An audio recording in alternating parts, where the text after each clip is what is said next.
Hello friends, നമുക്ക് ഇന്ന് cauliflower fry ഉണ്ടാക്കാം. അതിനായി ഉപ്പും മഞ്ഞൾപ്പൊടി ഇട്ട് തിളപ്പിച്ച വെള്ളത്തിലേക്ക് കോളിഫ്ലവർ ഇട്ട് 3-4 മിനിറ്റ് വേവിച്ചെടുക്കുക. പിന്നീട് കാശ്മീരി ചില്ലി, മഞ്ഞൾപ്പൊടി, ഗരം മസാല, ഉപ്പ്, oil, lemon juice, tomato ketchup എന്നിവ ചേർത്ത് മിക്സ് ചെയ്ത് അതിലേക്ക് മൈദ, കോൺഫ്ലവർ, റവ, ഇഞ്ചി വെളുത്തുള്ളി പേസ്റ്റ് എന്നിവ ചേർത്ത് നല്ലപോലെ മിക്സ് ചെയ്ത് പേസ്റ്റ് പരുവത്തിലാക്കുക. ബാറ്റർ അധികം ലൂസായി പോകാൻ പാടില്ല. അതിനുശേഷം അതിലേക്ക് വെള്ളം കളഞ്ഞ് നല്ലപോലെ ഊറ്റിയെടുത്ത കോളിഫ്ലവർ ചേർത്ത് മിക്സ് ചെയ്യുക.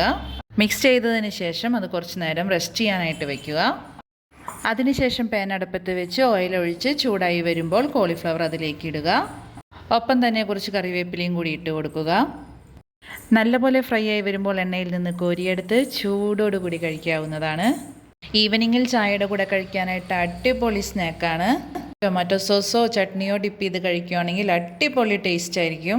നമുക്ക് ഈസി ആയിട്ട് എളുപ്പത്തിൽ ഉണ്ടാക്കാവുന്ന സ്നാക്കാണ് ഗൈസ്. എല്ലാവരും ട്രൈ ചെയ്ത് നോക്കണം. ട്രൈ ചെയ്ത് നോക്കിയിട്ട് കമൻറ്റ് ചെയ്യാനും ലൈക്ക് ചെയ്യാനും മറക്കരുതേ. സബ്സ്ക്രൈബ് ചെയ്യാത്തവർ ചാനൽ സബ്സ്ക്രൈബും കൂടി ചെയ്യണേ. അപ്പോൾ മറ്റൊരു വീഡിയോ ആയിട്ട് നമുക്ക് വീണ്ടും കാണാം. അപ്പോൾ എല്ലാവർക്കും happy evening. Tata bye bye.